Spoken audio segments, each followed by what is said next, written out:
let me get those. It's okay. That's cool, I got it. Thanks. Yeah, thank you.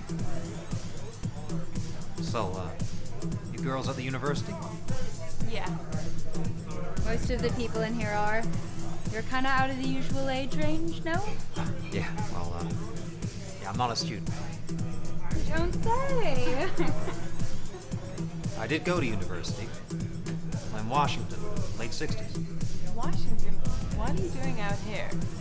Traveling. So, you girls in a sorority? Yeah? Which one? Why do you want to know? Just making conversation. We're in Chi Omega. Nice. Listen, we were just heading home. We were?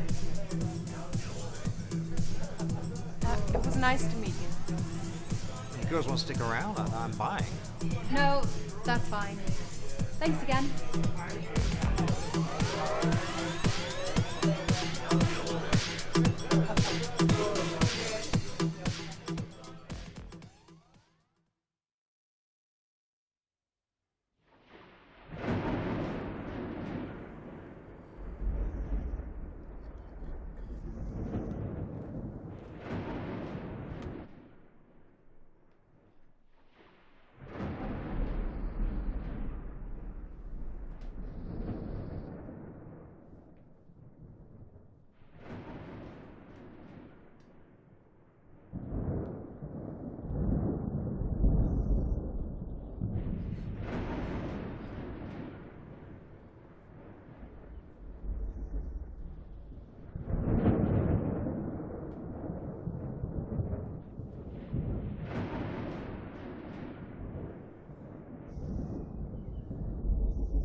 Margaret?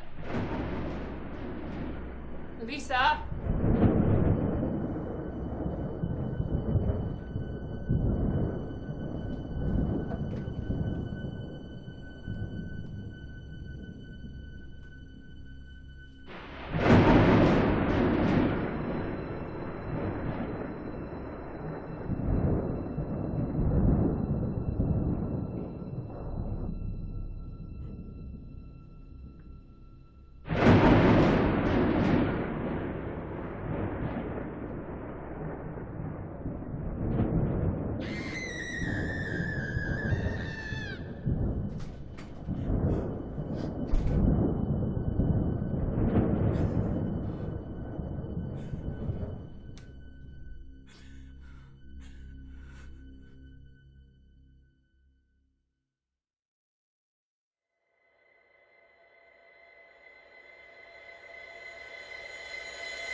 Tell. What we got? Female. I think she's about 16 or 17. Christ.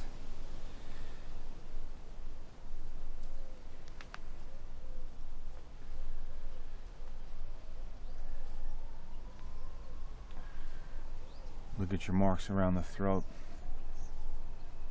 No defensive wounds on the hands. Maybe she was taken by surprise. Perhaps approached from behind.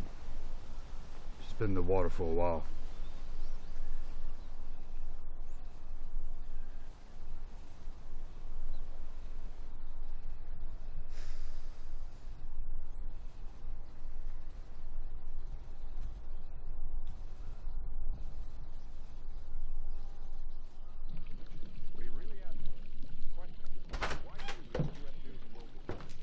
Hey.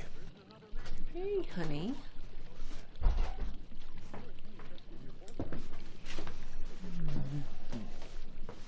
Oh. Tough day, huh? You could say that. Deb home? Yeah. She's upstairs. Tell her dinner will be ready in half hour.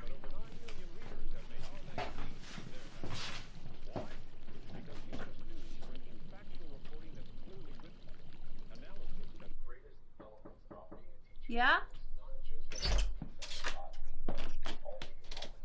Hey, Dad. Hey, how's school today? You know, the usual. A main course of government propaganda with a side of condescension. You don't say things like that to your teachers, do you? No. I toe the line like a good girl. Thank you.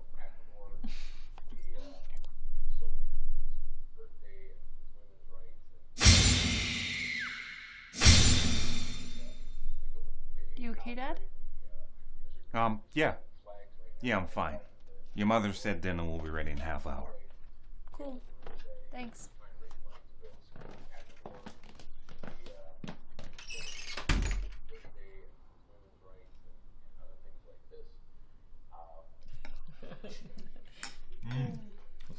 Shogo. What? Did you make this from the box again? How do you Because it's really good. And it's better Very than your other cheeky. one. Don't be so cheesy. Better than my other one?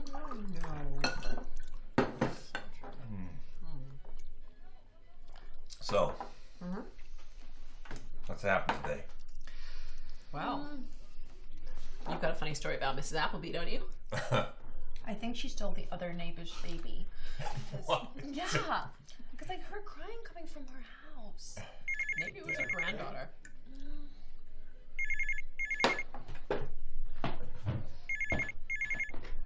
Hello? It's Tom. Sorry to bother you at home, but you need to hear this. What is it? We found 3 more 3 more.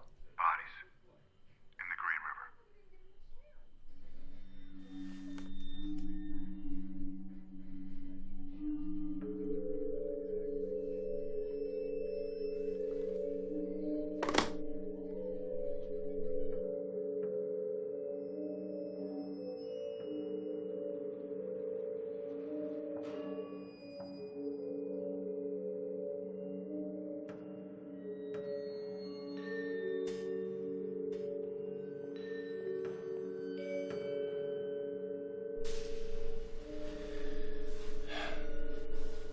The ligature marks to the neck are consistent with an approach from behind.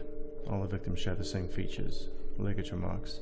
No defensive wounds to the hands or arms. All had recently had sex.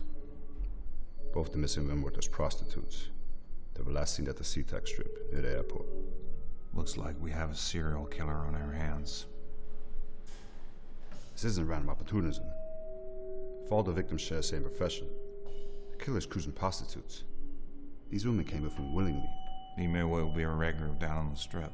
Considering the lack of defensive marks and recent sexual activity, the women could have been killed post-coitus or even mid-coitus. Clear signs of sexual motivation. We got calls in the press. This is going to be big news. You want to handle the briefing? Sure.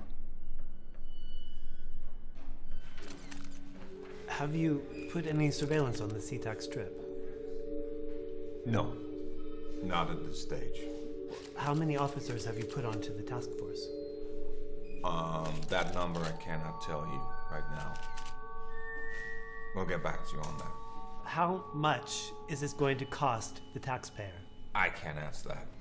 Next. Is there any truth to the rumor that the police are not taking this seriously because it involves prostitutes? No, there is no truth in that. Anyone else? Well, do you have any suspects?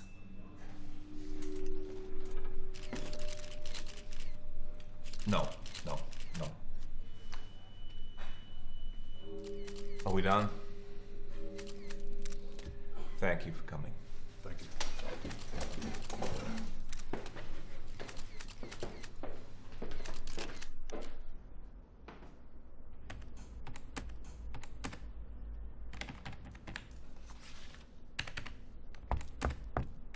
Yeah.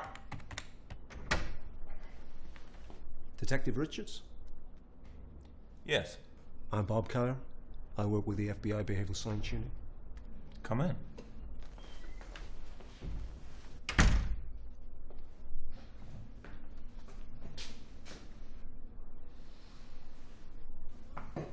So, what brings you to Green River? I saw the press conference. I thought maybe I could help. Can it help me improve my public relations skills? You know what we do at the Behavioral Science Unit, Detective Richards? I'm vaguely familiar. Call me David. Okay, David. We develop and provide programs of training, research, and consultation in the behavioral and social sciences for the FBI and law enforcement community. If you don't catch this killer quick, dealing with the press isn't going to get any easier. Well, I've set up a task force led by myself and Detective Tom Johnson.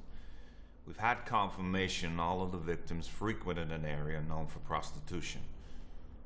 It's likely the killer is a regular visitor there, so we're staking it out, as well as the Green River itself. But it may make it easier to identify the killer's habits if we formed a psychological profile. And that's something I can help you with. Sure.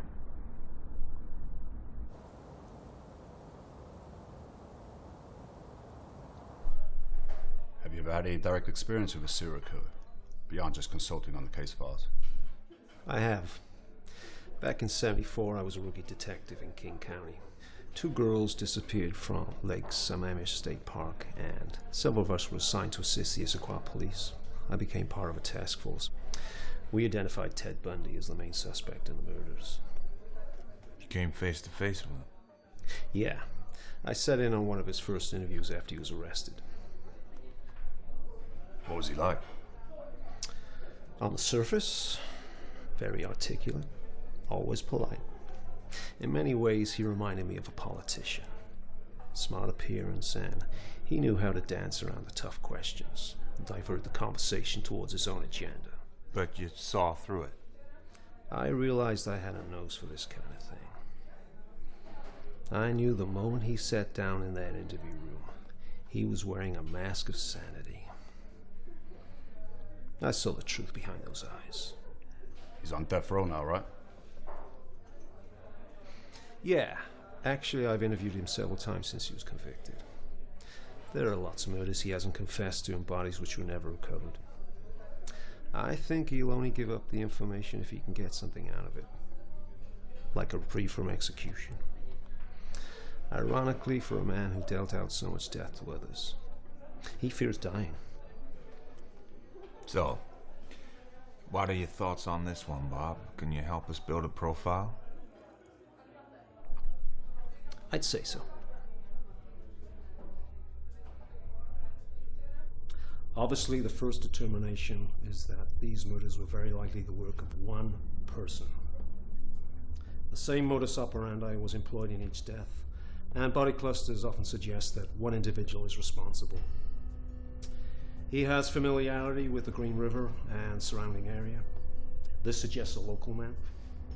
He was likely raised in a family with marital discord and physically and emotionally abused. Possibly even strict religious or puritanical morals imposed by one or both parents. I'd say he's currently between his mid-20s and mid-30s. Given that All the victims so far have worked in prostitution. We can assume that the killer has frequented the red light district for sexual encounters which didn't always end in murder. However, there will likely be self-loathing as a result of these encounters, and it may trigger his deep-seated hatred of women.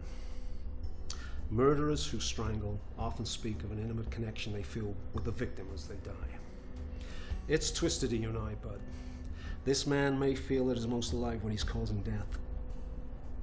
That's why I know he'll strike again. Every day he deals with the scars of childhood, poor relationships, and a generally unremarkable life. That buzz he gets from killing, he'll seek it out at every opportunity available to him.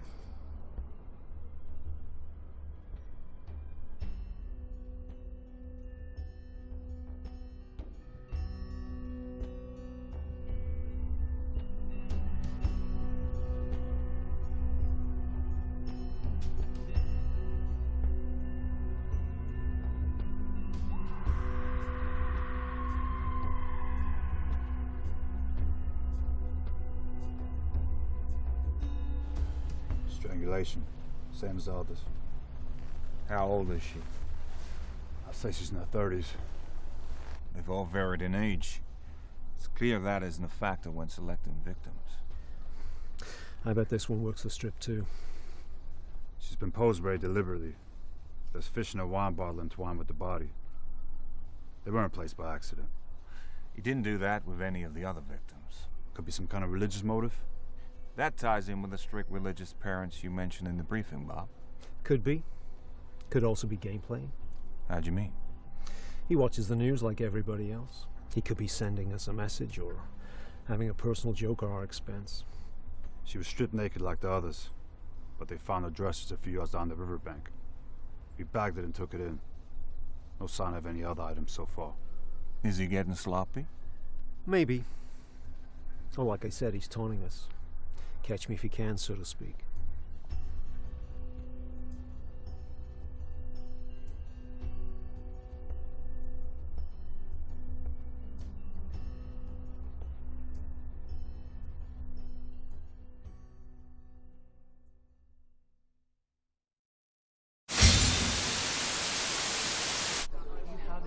Out of the way, please. No comment. Nothing to say at this stage. How many more are gonna die? Out of the way, please. Excuse me. Excuse me. In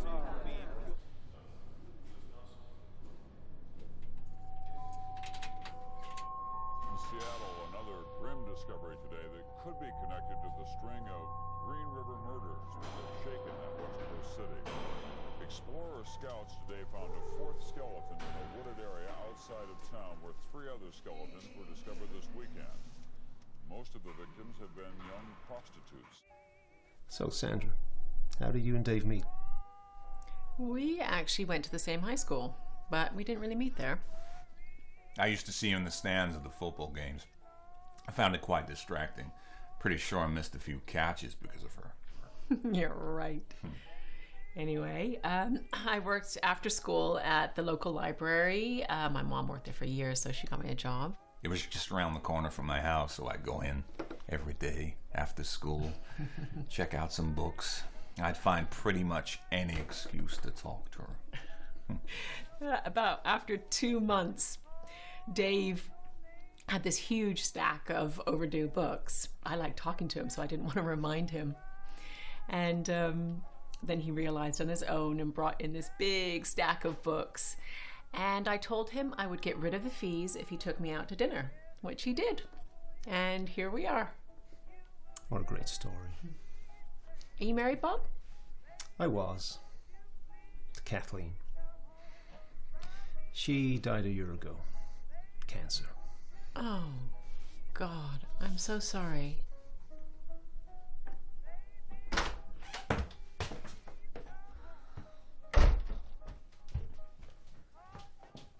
Hey, Deb. What was that about? I don't know. Do you want me to go talk to her? No. No. I'll go. Excuse me.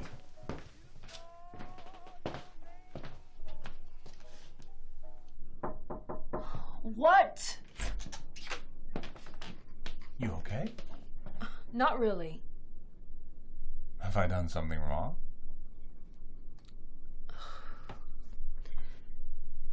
I'm sorry. It's just, I was at a party earlier. Some guys started saying things. About what? You? What did they say? They said everyone in town knows you're messing up the case. Some of them said that their parents watch you on the news and call you names. What kind of names? They say you don't have any balls, and that you're too weak to catch the killer.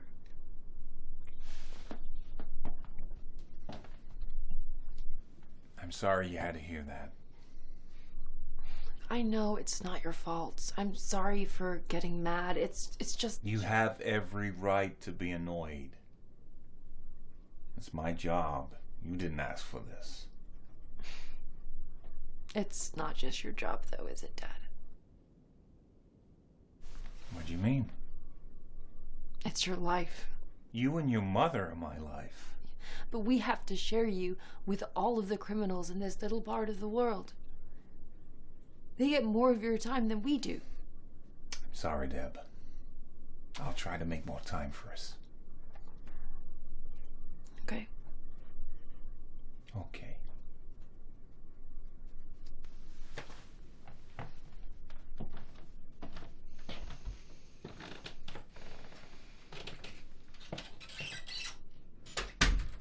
Been called the Green River Killer ever since the first bodies, 5 of them, were pulled from this river. You know this issue of the press isn't going to go away. I didn't have any new information. There was no point talking to them. Well, we did get something new today. Nothing to leak to the press yet, but it could change how you deal with the media. The posing of the body with the wine and the fish. Yeah. That wasn't part of his modus operandi with previous victims. That was his way of engaging with us. Or more to the point, you. It's like he's saying, "This is my banquet, detective." You really think he sat at home watching the news reports? Of course. Narcissism is one of the symptoms of psychopathy. That's the dichotomy. Damaged self-esteem on the one hand, but also a grandiose sense of self-importance on the other. In the killer's head, this murder spree may be the ultimate game. Now you're his main opponent. Sun Tzu, the Chinese general who wrote The Art of War, he said, "If you're far from your enemy, make him believe you're near." Just something to keep in mind.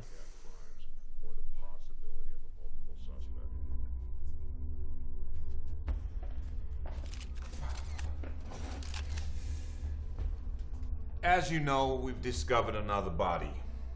I won't be taking any questions today. I just came to say one thing. I want to talk directly to the killer.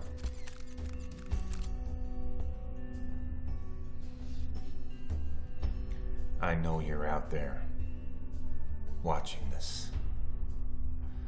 I don't need profilers and psychiatrists to tell me you're a sick son of a bitch. You're not even a man. I doubt you have the equipment for it. You're a demented pervert who doesn't deserve to breathe the same air as the people you have so callously murdered. You are gutless, pathetic, and when your luck runs out, and make no mistake, it will, I'll be right there to take you down, you godbag, you piece of shit. That's a promise from me to you. Thank you. Hey, Slugger. How was school today? Good. He made you this.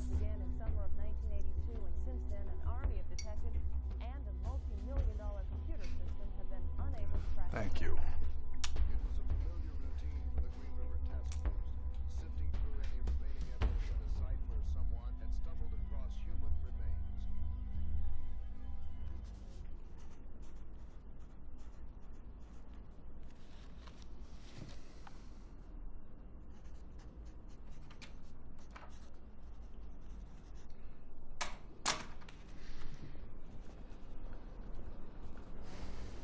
Your office forwarded this.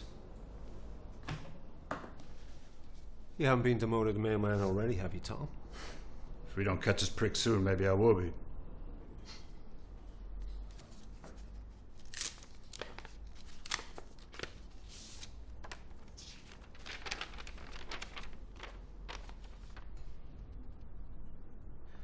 Oh my God. Dearest Bob, it has been the better part of 2 years since we've corresponded, and I must admit, I've missed it.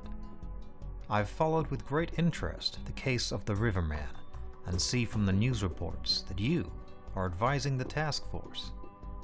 I recently saw a press conference with Detective Richards. Not the usual police officer, is he? He seems to be taking it quite personally. As you know, I have some experience in the Riverman's field of expertise. I believe I can help you. If you have the time to visit me, along with Detective Richards, please do. Time for me is running out. I would like to make use of what remains. Kind regards, your old friend, Theodore Bundy. David, your thoughts? Well, the key question is, could he actually help the investigation, or would he be leading us on some circle jerk for his own amusement? He has an agenda. He always does. What's his agenda here? To buy time? Yeah, I'd say so. Like he says in his letter, time is running out for him. He'll do everything he can to court favor with the authorities and gain reprieve from execution. What's it like, coming face to face with someone like that? Maybe you need to find out for yourself. At some point you're going to be face to face with the Green River Killer. After you meet Ted Bundy, evil will no longer be a mystery to you.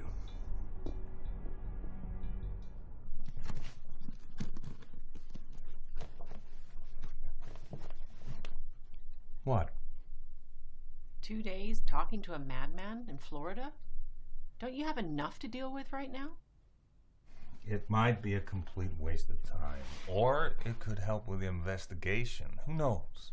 But we have no suspects yet. I have to try everything I can. I just worry about you, that's all. It'll be fine. Come here.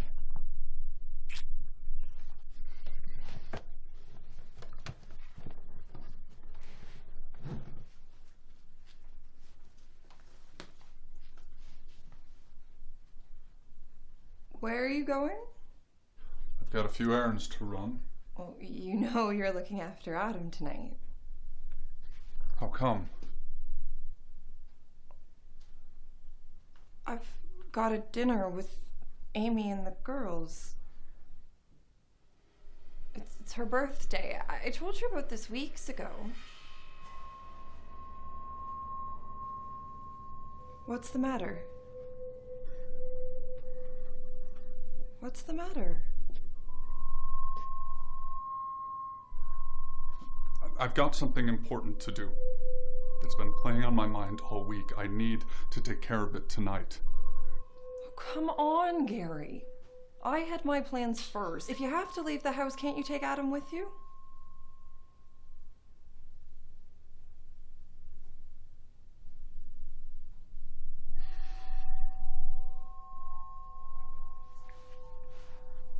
I guess so.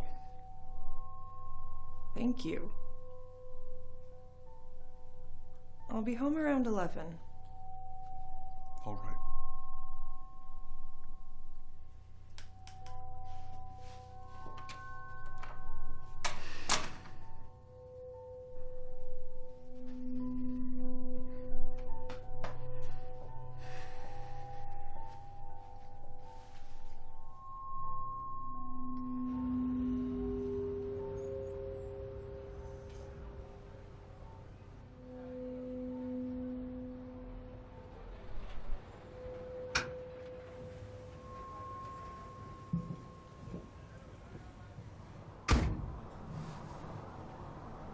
Dad, where are we going? I gotta pick up a friend of mine. Drop her off somewhere.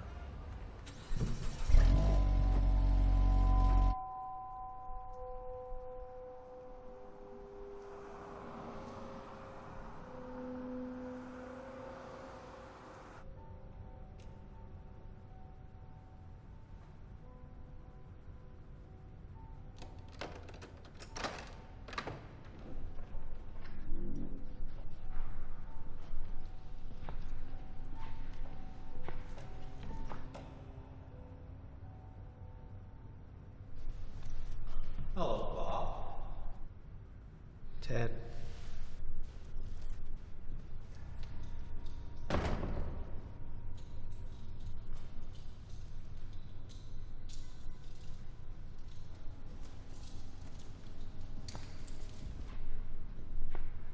Long time no see. It's been a while. And this must be the famous Detective Richards.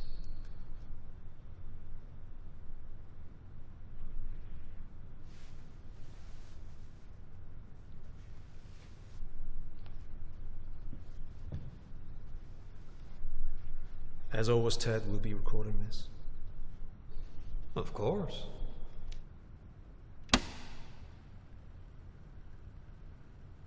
It's the 2nd of September, approximately 9:30 p.m. at Florida State Prison. This is a tape-recorded interview with Bob Keller, David Richards, and Ted Bundy. So, Ted, would you like to begin? Well, this is just sort of a spontaneous dialogue we're having here. I'm not approaching it in any organized fashion. I don't even know if I can be of any real assistance. You're the detectives, after all. We'd value any insight you may have. Well, did you bring a copy of the case file? I'm not sure it will be ethical to give you... It's fine.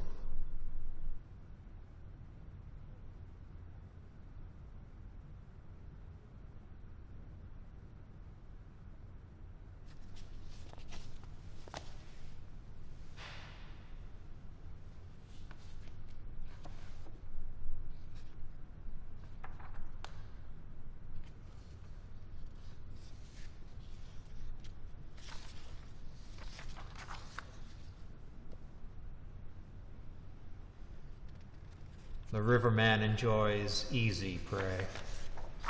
The victims. Yes. Prostitutes are low risk. Not many people will miss them. Who would you consider to be high-risk prey? Well, people who work normal jobs, have families, social circles. People who are noticed. You know, with all the slasher movies being made at the moment, you should stake out the car parks of the movie theaters. I am sure you'd find many serial killers of the future. People who go to those films to fuel their fantasies. When I was a kid, I just had the detective magazines. I don't think staking out thousands of movie theaters is practical, given the limited numbers of police we can assign to the case. Perhaps not. But you could stake out his old dump sites. You mean where he left the bodies? Yes. He'll return to them. He's going back to check out the scene and see the condition of the body after it's been there for a while for, well, whatever kick he might get out of that. Necrophilia? Look, what he's doing is not normal, so you can't apply normal standards to it. He might just drive by, see if the scene is being disturbed, if the body has been discovered. Well, if it hasn't, he might want to take it all in again.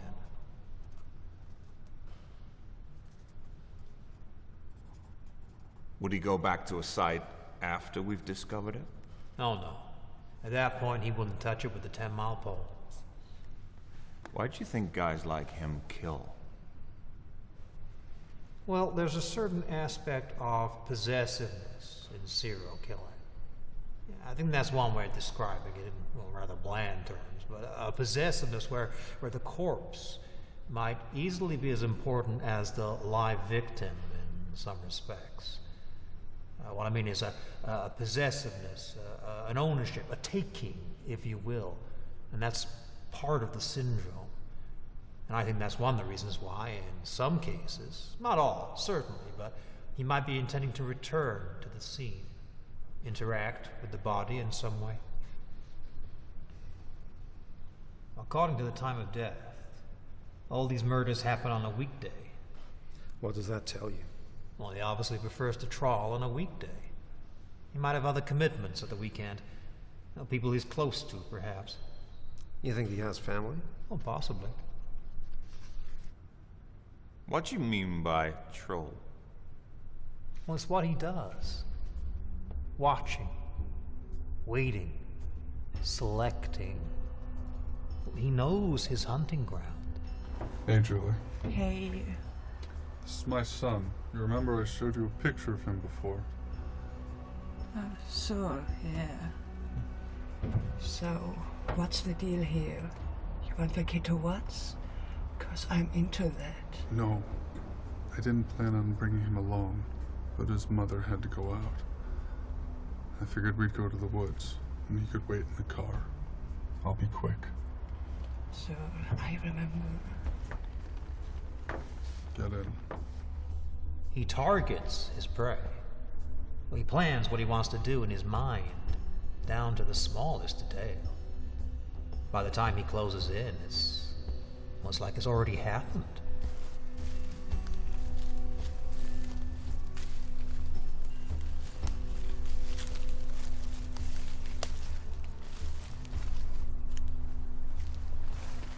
Okay. This is far enough.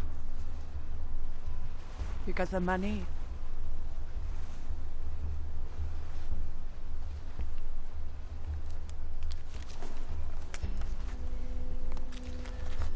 So, how you want to do this?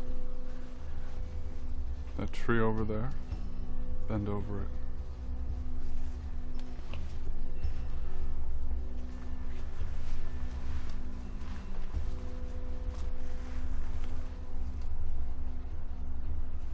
He's played it out in his mind so many times. But when the time is right and he swoops on his chosen one, well, then it's like the spider and the fly. Fantasy finally becomes reality. And speaking of fantasy, well, that's what normality is. What's normal for the spider, well, can seem like chaos to the fly.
Yeah.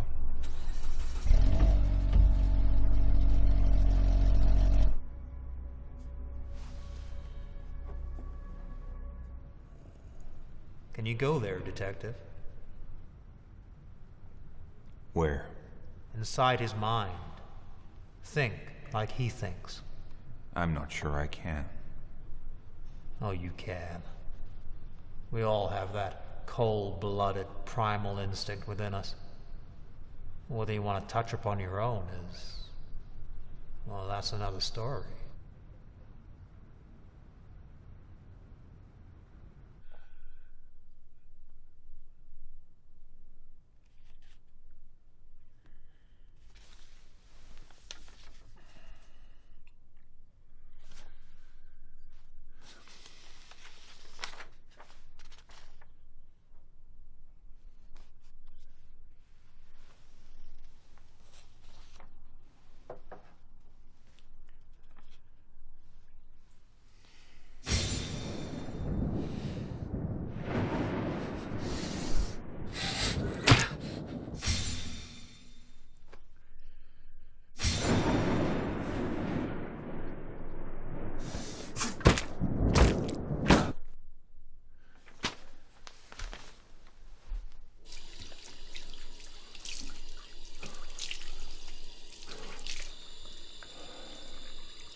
What is it? We found another body. Shit.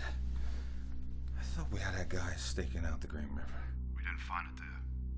This one was found in the woodland near Long Avenue. Definitely him, though. Same MO. You tell the press yet? No, I've only showed the forensics team down there. Call it off. What do you mean? Tell the team to back off. Leave the site just as it was found. Don't tell the press. Don't tell anyone in the department who doesn't already know. Leave the body exactly where it was found, Tom. Why? Bundy said the killer will return to where he dumped the bodies. If you leave this body there and he doesn't see anything on the news, he might think it's not been discovered yet. Then he'll go back. That's when we'll be staking out those woods. Okay. I'll go myself a cabinet. No, I'll go with you. I'm heading to the airport right now. I'll be back in a few hours, yeah? Got it. Bye.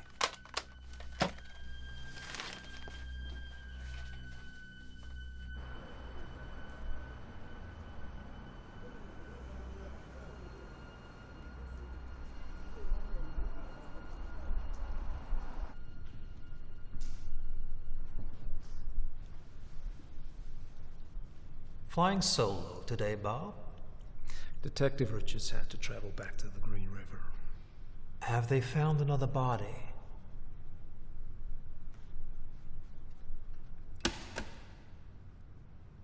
Well, I hope the information I gave yesterday was helpful. It was. And since you're in a helpful mood, I thought today we could discuss a different subject. What's that? You know, Ted, there are still 5 cases we're concerned about. Missing girls, Washington and Utah. Okay.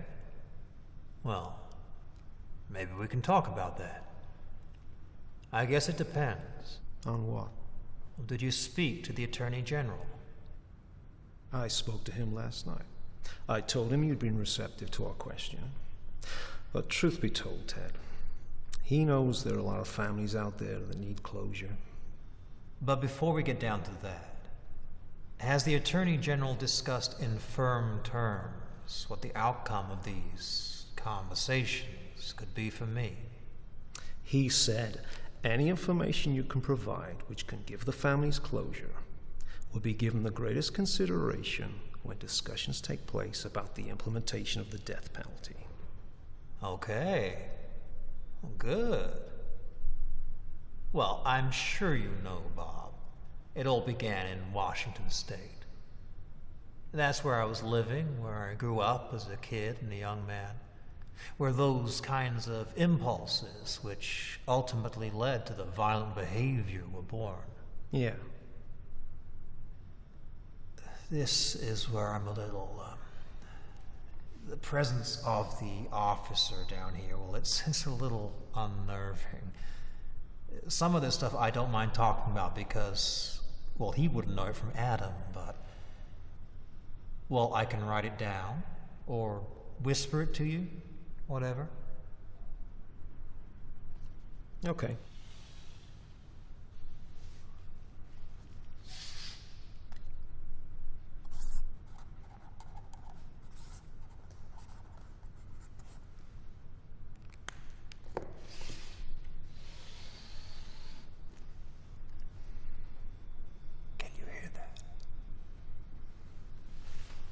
Yeah, I can hear it. I just wrote down the name, Joanne Dawkins. So, the Dawkins girl's head was severed and taken up the road about 25 to 50 yards, and then buried in a location about 10 yards west of the road on a rocky hillside in Washington. Did you hear that? Yeah. Lord knows what the little creatures up there did to it. What those animals would have done. Well, I can draw you a map to where you can find it if you like. Thank you. That will be helpful. But first, how did you encounter her? Oh, I was making my way up an alleyway with my briefcase, using crutches. And a young woman was walking down. I saw her walk around the north end of the block and into the alleyway. She stopped for a moment and then kept on walking down toward me. About halfway, I encountered her and asked if she'd help carry my briefcase, which she did. And we went back up the alleyway. Across the street, we turned right on the sidewalk outside the old fraternity house there. We rounded the corner on the left and headed north on 47. About halfway up the block, there used to be this old parking lot, which they'd made out of the burned out buildings there. So what happened when you rounded the corner? Oh, we went into the parking lot. When we reached my car, I knocked her unconscious with the crowbar. Where do you have that stashed? Hidden behind the rear wheel of the car. Did she see it? No. There were some handcuffs, along with the crowbar. I handcuffed her, put her in the passenger side of the car, and drove away.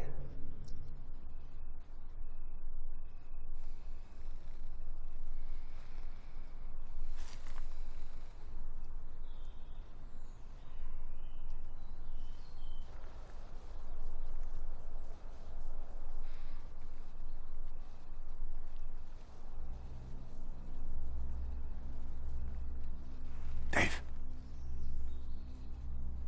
Over there.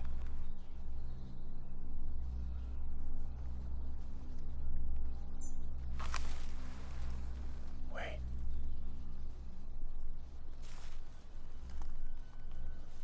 Wait.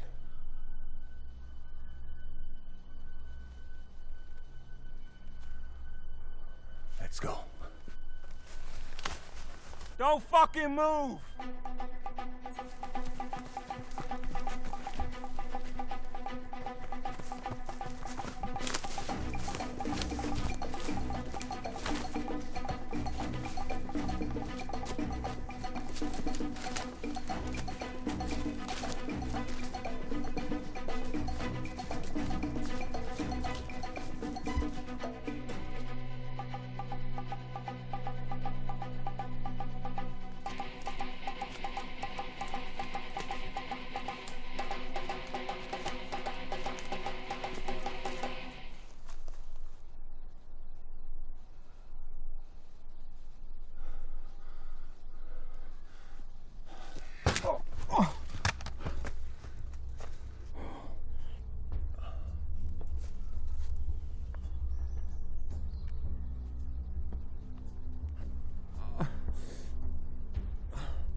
The fucking gun down now!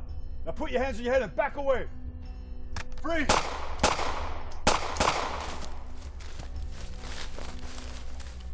Society wants to believe it can identify bad or harmful individuals. But it's not practical. Well, the truth is, people who indulge in this sort of thing, well, they look just like everyone else. Their subconscious might be a raging inferno, but you'd never tell. They blend in so well. This is what it comes down to, Bob. We serial killers. We're your sons, your husbands. We're everywhere. And there will be more of your children dead tomorrow.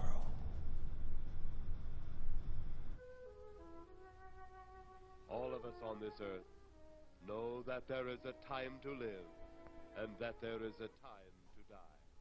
Yet death is always a shock to those left behind. It is even more of a shock. Jesus, Dad. You scared me. I didn't realize anyone else was up. Sorry. Struggling to sleep? Yeah. I have a big test at school tomorrow, and No matter how hard I hit the books, I don't feel prepared. You'll do great. You always do.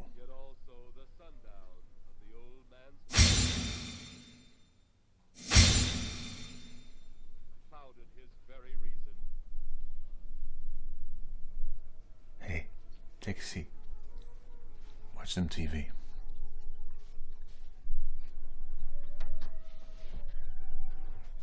The funeral over, the saddened group left the graveside.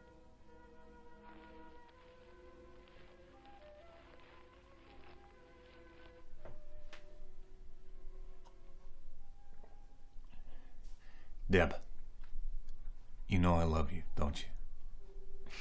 Sure, Dad. I know. I love you too. I'm very proud of you, you know that, right? You got some whiskey in that cup. No, it's just tea. Then what's with all the declarations? I just want you to know how much you mean to me, that's all. You're sweet, Dad.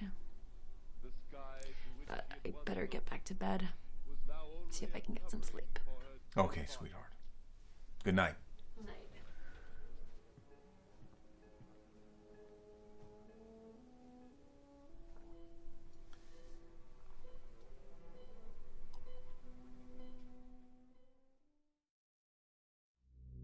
Where were you on June 17th?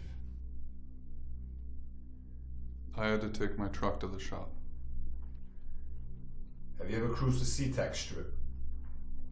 I'm not familiar with that place. His name is Gary Ridgway. He was picked up for attempting to solicit an undercover police officer posing as a prostitute in May. Tom got a hunch and ran his record. He was accused of choking a prostitute in 1980 near the SeaTac Strip. At the time, he pleaded self-defense after claiming the woman bit him, and he got released. One of our officers stopped and questioned Ridgway last year while he was in his truck with a prostitute. They also approached this guy in connection with the kidnapping of Marie Olson. Ridgway was questioned, but not enough evidence to make an arrest. Has anyone questioned the sex workers on the strip? Several prostitutes saw a man matching Ridgway's description regularly cruising the strip in the past 2 years. Now he works at that factory down in Bellevue, painting trucks, so he would pass that strip almost daily on his way to and from work. Sarah Edgar. I've never heard of her. So what's your next move? I think we should get him to take a polygraph test. You know those things can't be considered 100% accurate. Yeah, I know, but I need something more than circumstantial if I'm gonna convince the chief there's a case to be made here. Do you think he's the killer? Something in my gut tells me he is. Then do what you have to do.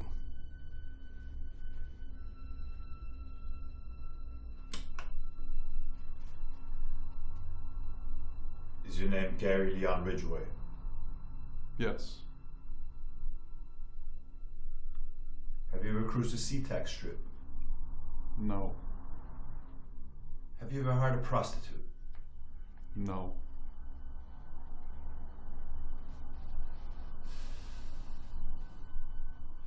Did you know Julie Kokova? No.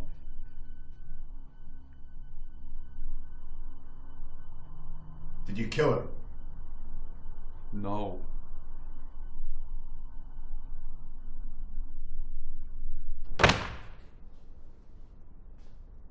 He passed.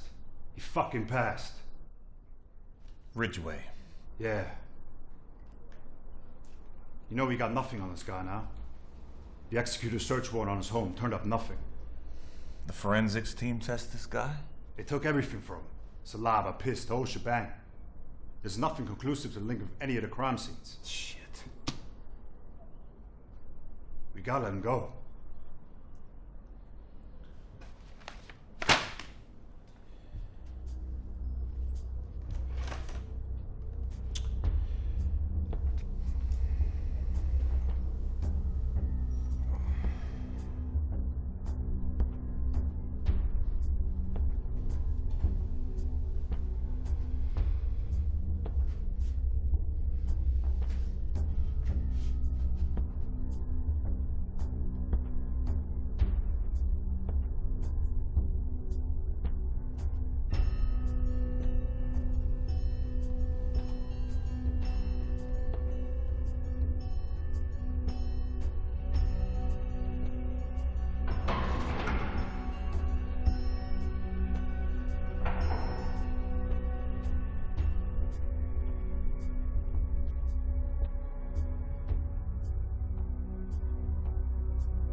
46 bodies found since 1982. There have been several suspects, but a case can be made against any of them. $15 million of public funds spent. As of today, the Green River Task Force will be dismantled. We simply can't continue spending this kind of money and allocating this much manpower to an investigation which has yielded no results. I know you're expecting this, and I hope you accept it. It's over, Dave. Respectfully, sir, it'll never be over. A sad and ugly chapter will end tomorrow morning as notorious serial killer Ted Bundy is set to die in Florida's electric chair. Officially, Bundy's execution will be for the kidnap and murder of 12-year-old Caroline Keach, but he was also found guilty of 2 additional 1978 slayings and is suspected in 20 to 40 other homicides, at least 23 which he has confessed to law enforcement officials in the past few years.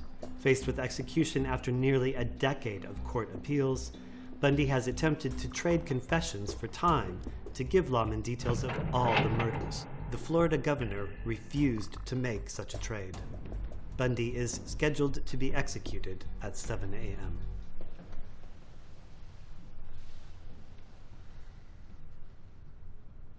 Bob? Ted? You know, I could still provide information. I've remembered things that might help the families. I know you're hoping for a phone call, but I don't think it'll come. Many feel justice is being served tomorrow. What about you, Bob? Do you think justice is being served? I'm not here to pass judgment, Ted. Well, then why are you here? I'm interested in your thoughts on something. What's that? Why'd you go down this road? Well, everyone asks that. Yeah, but you never really answered it before, have you? What's the point? Help people understand, perhaps. Maybe I can give you a little insight, too. Maybe the truth is, I don't have an answer to your question. Whenever I'm interviewed, people always ask if I feel guilt for what I've done. Guilt. It's an illusion, a mechanism of social control. It's very unhealthy, does terrible things to the body. What about when you were young, Ted? What was your emotional state of mind? Confusion. I could never understand what made people want to be friends, or what made people attracted to one another, or what underlays social interactions. I'd watch people and see them feel, but I don't know. I could never be like them. Do you remember the first time you felt the urges? I certainly fantasized. Well, as a young boy of 12 or 13, I'd encountered softcore pornography. Outside the home, local drug or grocery stores. Young boys, they explore the sideways and byways of their neighborhood. And in our neighborhood, people would dump their garbage, and from time to time, we'd come across books of a more graphic nature, detective magazines, and so on. Well, I want to emphasize this. The most damaging kind of pornography, I'm talking from real personal experience here, is the kind which involves violence and sexual violence. The wedding of those two forces, as I know only too well, well, it brings about behavior that is too terrible to describe. When did fantasy become reality? Well, as a teen, I was dealing with very strong inhibitions against violent and criminal behavior that had been conditioned and bred into me by my environment, the neighborhood, schools, church. It's a very difficult thing to describe.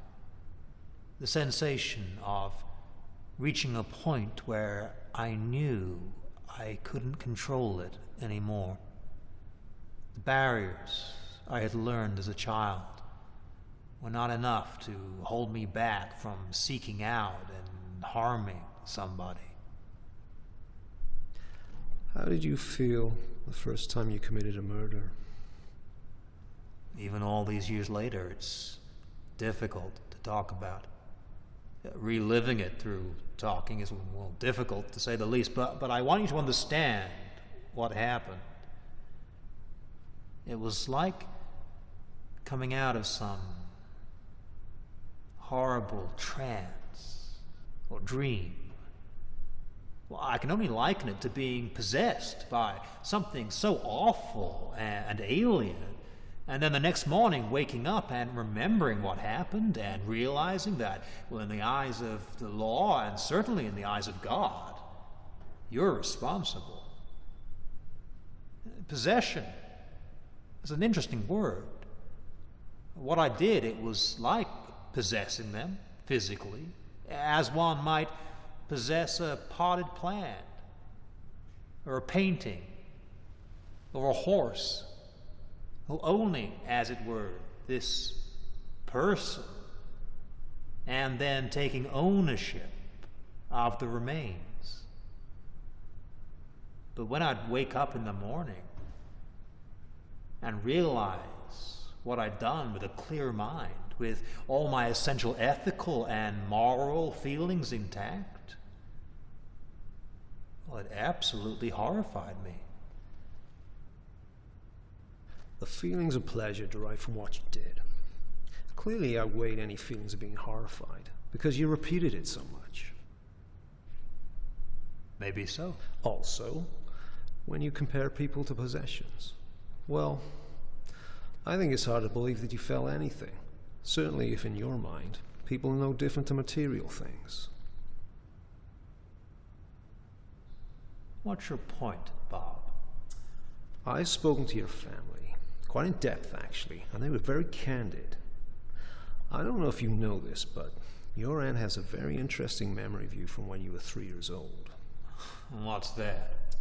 She recalled waking up from a nap one day at your grandparents' house to find herself surrounded by knives from the kitchen. You were stood by your aunt's bed, smiling. Well, I can't say I remember that, Bob, so I'll have to take her word for it. If it's true, it's very telling, don't you think? How so? Well, in my line of work, I'm always asked, is serial killing down to nature or nurture? That incident with your aunt would suggest it's down to nature, that you were born with the darkness inside of you. But the thing is this, there are many people out there who are born with darkness inside of them. There are many people who suffer violence or have terrible things happen to them as kids, but they don't all grow up to be serial killers. Is this going somewhere, Bob? It's like the parable of the two wolves. And what's that? A father is talking to his son, and he says, there are two wolves inside of us, always at battle. The good wolf represents things like kindness, bravery, and love. The bad wolf represents things like greed, hatred, and fear. The son stops and thinks about it for a second, and then looks at his father and says, which one wins? And the father quietly replies, the one we feed. And I guess you think I fed the bad wolf, right? Yeah. Is it nature or nurture? A little of both for sure, but the bottom line is this. We all have a choice about the person we become. We create our own reality.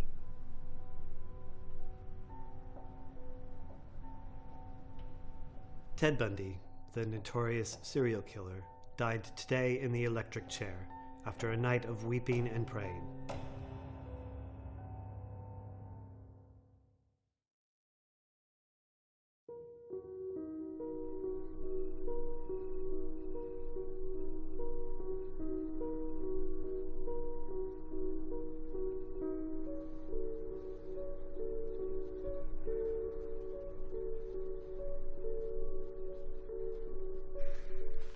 do that.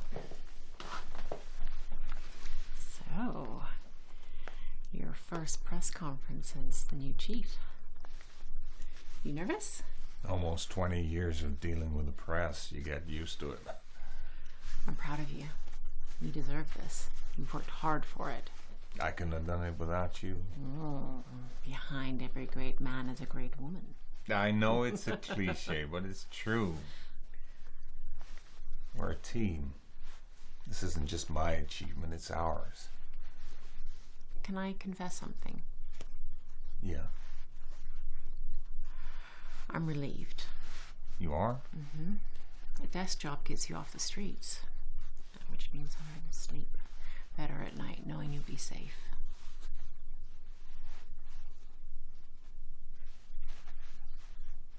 What's wrong? Nothing. There you go. Thanks, honey. Mm.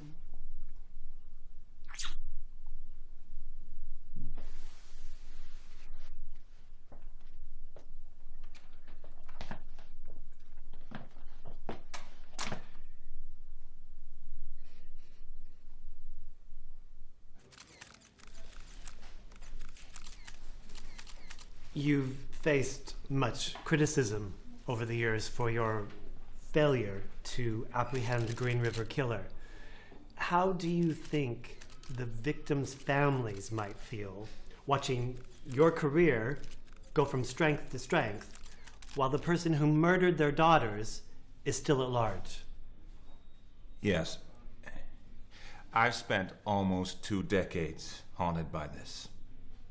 My career has progressed, yes, but it hasn't stopped the nightmares. My arrest and conviction rate is the highest on the force, but there is not a day goes by when I don't think about the one that got away and all the pain he caused. Which is why today I am announcing that I will be reforming the Green River Task Force. Considerable resources will be diverted to resuming the investigation, and I will be personally overseeing it. I want the victims' families to know one thing. I will not rest until the killer is behind bars.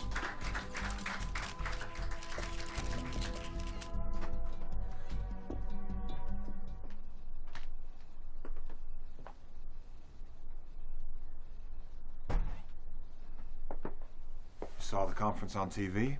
I did. I know you wanted me to play it safe and stay behind a desk, but I just can't let this one go. You gave years to this. I saw what it did to you. I'm worried.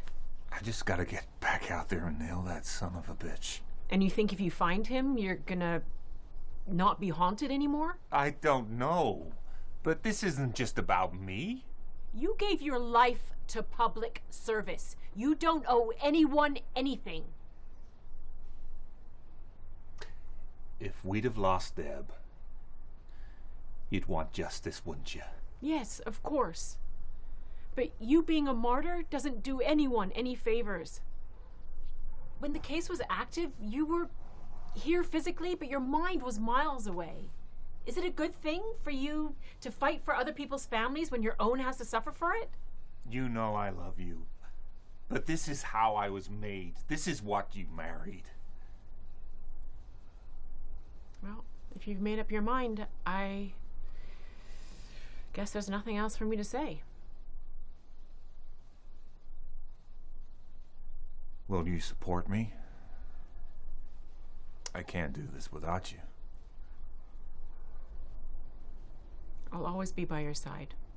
You know that. And I hope when you find this guy, you get the inner peace that you're seeking.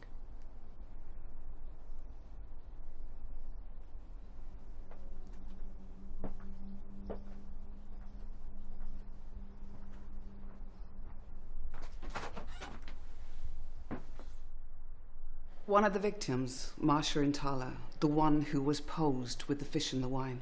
Yeah. She was stripped naked like the others, but there was a dress found nearby which was identified as hers. There was a semen sample taken from the dress. We also recovered semen from several other victims. I know we established many years back that the samples were all from the same man. We just did not have the technology for a more detailed DNA profile. So, what can we do now? Our advances mean that the sample from the discarded dress will stand strong against the suspects we have on our database. We should also be able to get matches on the semen samples retrieved from the other victims. Okay. Let's get it done.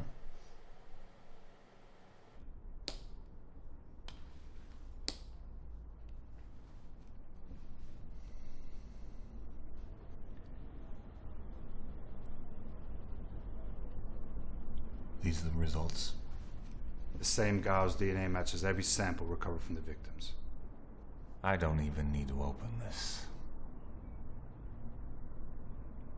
It's Gary Ridgway, isn't it?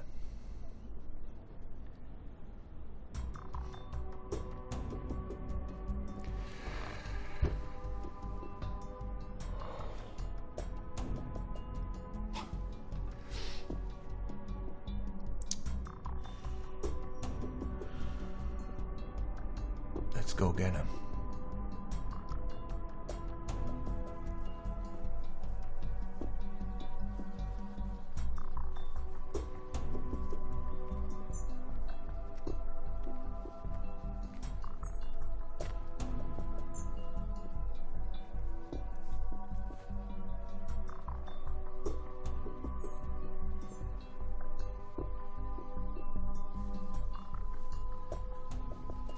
Put your hands in the air.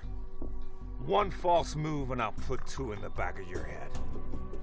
Slowly. Put your hands behind your back.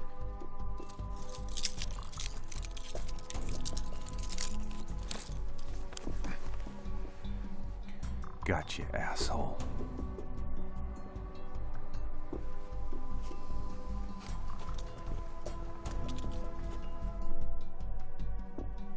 In the early 1980s, the area around the Green River, south of Seattle, was the site of one of the most gruesome serial killing sprees this country has ever seen.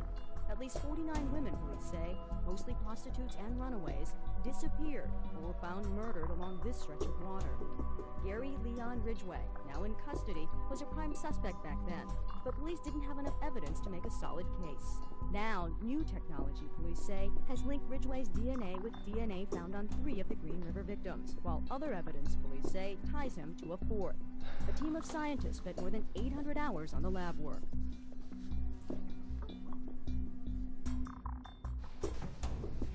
They got you chained up pretty good there, don't they? Yeah. They must be concerned about whether or not you're gonna run off, huh?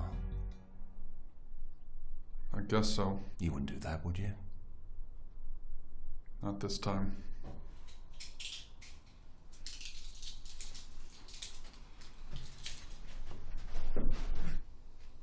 Give us a minute, will you, Tom? Sure.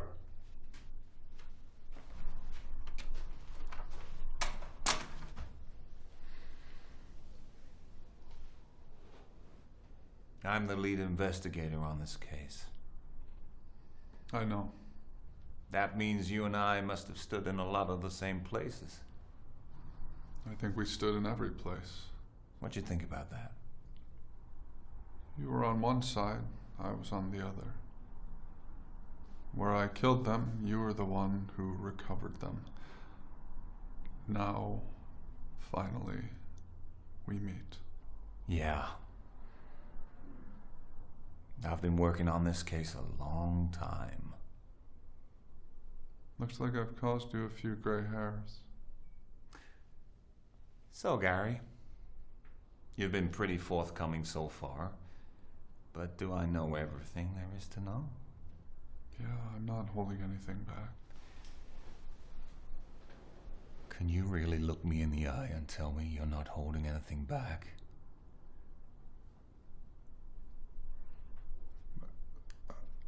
I haven't been, you know... Wait a minute. Your eyes are going back and forth. I'm not lying to you. Yes, you are.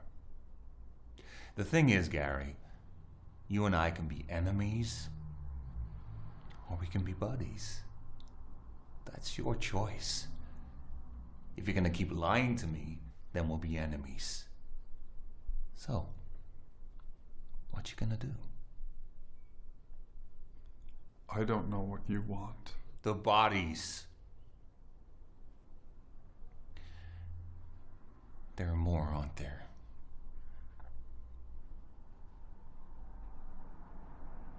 Yes. So,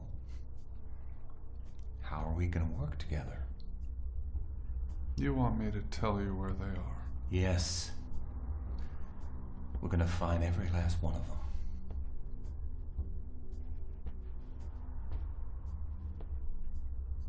All right. My memory is hazy, but I'll try. Yes, you will.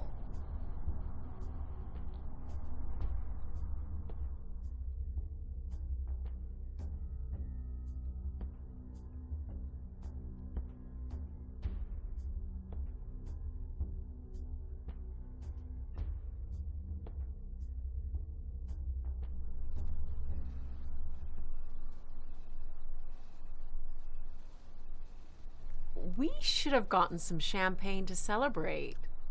It's all right. I'm just happy to be here with you both. How do you feel, Dad? Relieved. But the hardest part of it all, the memories. You'll get some closure now that you've caught the guy.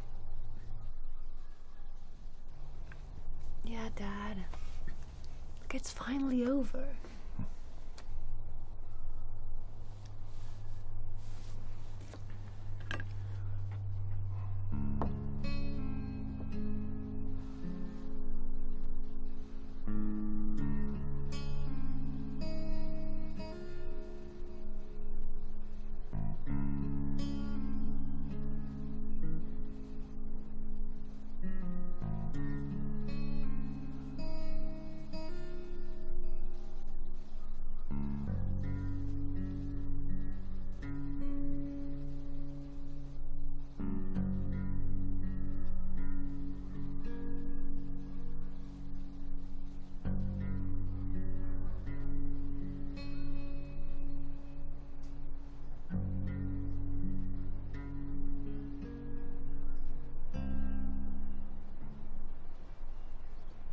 Bob, what you doing here? Thought I'd pay you a visit, given the recent headlines. I stopped by the house. Sandra said you might be here. It's good to see you. Been a while, huh? Yeah, it has. I think congratulations are in order. Oh, it was a team game. You were part of that team. You should give yourself a pat on the back. I think we can all be thankful for the advances in DNA. True. So, what now?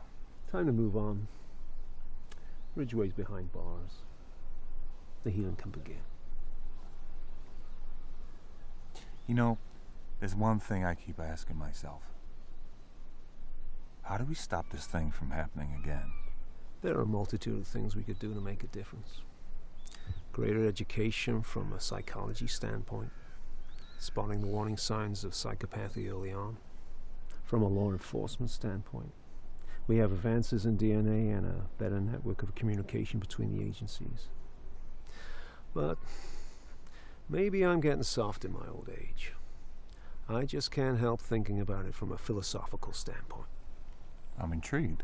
Well, those of us who are positive in our intentions spread enough love and light. Maybe there won't be so much darkness for evil to maneuver in. I never had you down as an idealist, Bob. I never used to be. But the times, they are a-changing. You know what?